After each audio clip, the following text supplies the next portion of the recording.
Hello guys, welcome to my channel. Guys, मैं आप लोगों से आज प्रेगनेंसी की यानी फर्स्ट ट्राइमेस्टर शेयर करूंगी। तो क्योंकि मैं अभी सेकंड ट्राइमेस्टर में हूँ, मेरा ऑलमोस्ट 5th मंथ 4 या 5 डेज बाद मेरा कंप्लीट हो जाएगा। प्रेगनेंसी जर्नी ना सबकी डिफरेंट होती है। तो जो मैं अपनी बात बताऊं, मेरी फर्स्ट ट्राइमेस्टर ना बहुत ही वर्स्ट रहा है। आई नो, बहुत मेरे से भी ज़्यादा कंडीशन ख़राब होते हैं। बहुत लोगों की बहुत वर्स्ट कंडीशन होता है, बहुत लोगों को बहुत नॉर्मल होता है, बहुत स्मूथली फर्स्ट ट्राइमेस्टर भी निकलता है। जैसे मॉर्निंग सिकनेस होना, तो वो मुझे बिल्कुल नहीं था। मैं इनफैक्ट मॉर्निंग में बहुत एक्टिव रहती थी। मैं आफ्टर लंच, यानी मेरे को आप कह सकते हो इवनिंग सिकनेस थी। मैं आफ्टर लंच बहुत लेज़ी हो जाती थी, बहुत लेज़ी फील करती थी। और जो नोज़िया वाली फीलिंग्स होती है ना, वो भी मेरे को आफ्टर लंच ही यानी इवनिंग के टाइम में ज़्यादा होती थी। तो मुझे मॉर्निंग के टाइम में कुछ नहीं होता था। और हाँ, मुझे स्मेल बहुत लगती थी। मुझे वॉमिटिंग नहीं होती थी, मतलब बहुत कम होती थी। जैसे बहुत लोगों को मैंने सुना वॉमिटिंग, अगर लिक्विड भी कुछ लोग पानी लेते थे, जूस लेते थे, खाना नहीं, अगर लिक्विड भी ले रहे हैं तो वो तुरंत ही वॉमिट कर देते थे। तो मेरे मेरे साथ ये नहीं था कि मुझे वॉमिटिंग बस एक ही कंडीशन में होता था, स्मेल से। अगर मैं किचन के पास जा रही हूँ या कहीं से बालकनी वगैरह से कहीं से बाहर की छौंकने वौंकने की स्मेल आ रही है, तो मुझे उन चीज़ों से बहुत ज़्यादा वॉमिटिंग होती थी। और स्मेल में भी बस कुछ चीज़ें थी जिससे बहुत ज़्यादा प्रॉब्लम थी, जैसे प्याज लहसुन। जनरली सबका होता है ये चीज़, इन चीज़ों से प्याज लहसुन। और नॉनवेज, ये मैं अब नॉनवेज खाना मैं शुरू की हूँ। 5th मंथ जब शुरू हुआ है तब से मेरा मन कर रहा था। उससे पहले मैं नॉनवेज खाना बंद कर दी थी। प्याज लहसुन मेरे घर में यूज भी नहीं होता था। तो मुझे इन चीज़ों से बहुत स्मेल लगता था। और वॉमिटिंग भी मुझे शाम को ही होती थी ऐसे। तो मैं तो 3 मंथ्स नहीं, 2 मंथ्स, जब से मुझे पता चला उसके बाद 1 मंथ बाद तो पता ही चलता है। 2 मंथ्स मैं इनफैक्ट किचन में नहीं गई हूँ। मैं बहुत रेयर किचन में गई हूँ। और जो भी मैं किचन में जाती थी, मैं फर्स्ट हाफ में जाती थी। फर्स्ट हाफ में मैं बहुत एक्टिव रहती थी, यानी मुझे मॉर्निंग सिकनेस नहीं था। मुझे बस और बस एक चीज़ परेशान किया बहुत ज़्यादा फर्स्ट ट्राइमेस्टर में, जो कि टचवुड फर्स्ट परेशान किया मुझे, कॉन्स्टिपेशन का।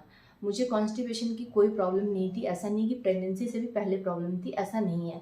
मेरे को बिल्कुल भी प्रॉब्लम नहीं थी। तो डॉक्टर ने बोला कि होता है, बहुत लोगों को ये इशू होती है, कॉन्स्टिपेशन की, डाइजेशन की इशू होती है। बहुत लोगों को कम होता है, बहुत लोगों को ज़्यादा होता है। तो मैंने मेडिसिन भी लिया। बहुत दिन तक तो मैं मेडिसिन अवॉइड करती थी। डॉक्टर ने मेडिसिन दिया था, बट मैं अवॉइड करती थी कि कहीं ना कहीं बेबी पे असर तो होगा। ये डॉक्टर ऑब्वियस ही बात है, प्रेगनेंसी सिक्योर मेडिसिन देती है। तो लेवल बहुत ऊपर चला गया कॉन्स्टिपेशन का।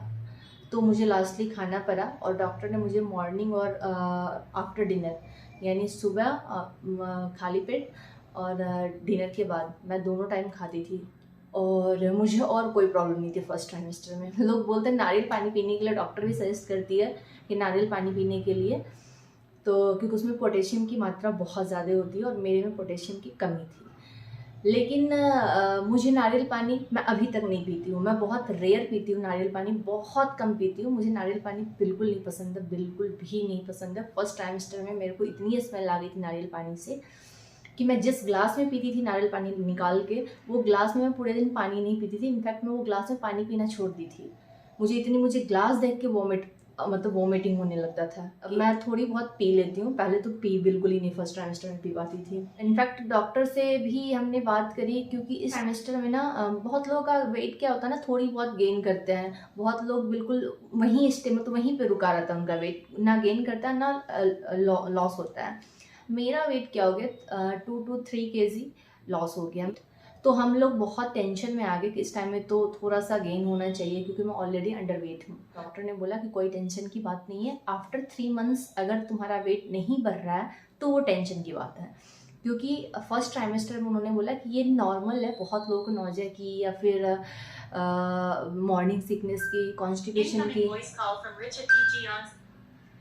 बहुत लोगों को नौजिया की, कॉन्स्टिपेशन की, इन सब चीज़ों की प्रॉब्लम होती है। तो कोई इशू नहीं है। अगर 3 मंथ्स के बाद अगर नहीं बढ़ेगा तो ये टेंशन की बात है। हाँ, चेकअप हुआ था तो हीमोग्लोबिन भी कम था, पर इसके लिए भी डॉक्टर ने कोई मेडिसिन नहीं दिया, कुछ भी नहीं। उन्होंने बोला 3 मंथ्स के बाद जो भी होगा हम लोग देखेंगे, उसके बाद प्रॉब्लम शुरू होगी, अभी कोई इशू नहीं है। लेकिन ये चीज़ भी मैंने डॉक्टर से बात करी तो डॉक्टर ने बोला कोई इशू नहीं है, जो तुम्हारा मन करे। नारियल पानी के लिए उन्होंने बोला अगर तुम्हारा मन नहीं कर रहा है तो कुछ भी फोर्सफुली नहीं खाना है, नहीं पीना है। उतना ही खाओ, उतना ही पियो जो तुम डाइजेस्ट कर पाओ। ये इसका कोई फ़ायदा नहीं है कि तुम ज़बरदस्ती खाओ, मन नहीं कर रहा और तुम वॉमिट कर लो।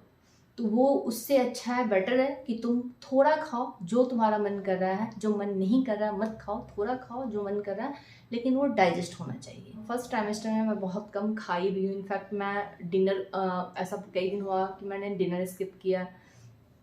मैं लंच के बाद खाना मैं स्किप कर देती थी जनरली 3 मंथ्स तक, क्योंकि थोड़ी बहुत पानी वानी ले लेती थी, जूस वगैरह मैं स्किप कर देती थी खाना, क्योंकि मैं नहीं खा पाती थी। साथ बताइएगा आप कमेंट करके कि आप लोगों के साथ भी ये प्रॉब्लम हुई थी, या फर्स्ट ट्राइमेस्टर कैसे निकला आप लोगों का। क्योंकि मुझे पता है कि बहुत ही ख़राब कंडीशन होता है फर्स्ट ट्राइमेस्टर में बहुत लोगों का। इनफैक्ट मैं बताऊँ 80 to 85% लोगों का ख़राब ही कंडीशन होता है फर्स्ट ट्राइमेस्टर। कुछ परसेंट लोग हैं 15-20% जिनका स्मूथ चलता है, उनका पूरी जर्नी स्मूथ चलती है। जैसी मैं 4 मंथ्स में एंटर की, तो इनफैक्ट मुझे ना, मैं मेरी एक फ्रेंड है, वो उसको अभी 25 दिसंबर को लगा हुआ है, क्रिसमस वाले दिन। तो उसने मेरे को बोला, उसको मैंने बोला कि एक बात बताओ, मुझे लहसुन प्याज से या किसी किसी चीज़ से मुझे इतनी स्मेल है कि मुझे अब ये लगता है कि मैं कभी लाइफ में नहीं खा पाऊँगी। तो वो हंसने लगी, बोली कोई इशू नहीं है, तुम्हारा सारा ऑलिव ऐसा कुछ नहीं है। जब तुम्हारा 4 मंथ्स शुरू होगा तो 1 वीक 2 वीक 4 मंथ्स का मतलब 1-2 हफ्ते के बाद ही तुम बहुत नॉर्मल फील करने लगोगी। तुम्हें खुद के अंदर इम्प्रूवमेंट दिखेगा, तुम्हें स्मेल ख़त्म होने लगेगा। और मैं बहुत चाय सीकर हूँ, मैं बहुत चाय पीती थी, बहुत चाय पीती थी। और मुझे इस बात से टेंशन भी थी कि अगर मुझे छोड़ना पड़ा चाय, क्योंकि डॉक्टर बोलती है छोड़ने के लिए, ये मुझे पता था, अगर मुझे छोड़ना पड़ा तो मैं तो हेडेक से मर जाऊँगी, मेरे से नहीं छूट सकती चाय। मैं कम करूँगी, फिर भी कम, बहुत कम करूँगी तो भी मुझे 3 बारी 4 बारी, 3 बारी तो चाहिए, 2 बारी मॉर्निंग में, 1 बारी इवनिंग में। बट नेचुरली पता नहीं कैसे मैं चाय से इतनी मेरी डिस्टेंस हो गई, मुझे चाय पीने का बिल्कुल भी मन नहीं करता था। मैं कभी पीती भी थी तो लेमन टी पीती थी, बहुत रेयर। तो वो चीज़ भी मेरी फ्रेंड बोली कि तुम्हारा फिर धीरे धीरे हर चीज़ का ना मन तुम्हारा करने लगेगा, खाने का, पीने का, और कॉन्स्टिपेशन भी तुम्हारी कंट्रोल हो जाएगी। तो फिर और ऐसे हुआ 4 मंथ्स जाते जाते मेरा ये चीज़ें हुआ स्मेल। अब तो मैं मॉर्निंग के साथ साथ इवनिंग में भी एक्टिव रहती हूँ 4 मंथ्स में। बाकी गाइस, मैं 4 मंथ्स की लंबी वीडियो चली जाएगी। मैं सेकंड ट्राइमेस्टर की आपसे जर्नी शेयर करूँगी। मैं डेली ही शेयर करूँगी, आपसे डेली रूटीन शेयर करूँगी। तो आप लोग बताइएगा कि आप लोगों की जर्नी कैसी रही फर्स्ट ट्राइमेस्टर। और सेकंड के लिए अगर आप लोगों को कोई मेरे को ओपिनियन देना हो तो आप मुझे ज़रूर बताइएगा कमेंट करके। तो गाइस, अगर मेरी वीडियो अच्छी लगी हो तो आप प्लीज़ लाइक और सब्सक्राइब ज़रूर करिएगा। मैं पूरी प्रेगनेंसी आपके साथ रहूँगी, शेयर करूँगी आपसे पूरी जर्नी। इनफैक्ट अब मैंने चैनल बनाया है तो मैं हमेशा आप लोगों से जुड़ी रहूँगी। तो मुझे भी अगर मेरे से कहीं पे कोई प्रेगनेंसी में कुछ प्रॉब्लम गड़बड़ हो रहा है तो आप मुझे प्लीज़ कमेंट करके बताइएगा, या आप लोगों को कुछ पूछना हो तो भी आप मुझे बता सकती हैं, कमेंट कर सकते हैं, मैं ज़रूर रिप्लाई करूँगी। तो गाइज़, मिलते हैं नेक्स्ट वीडियो में, तब तक के लिए बाय।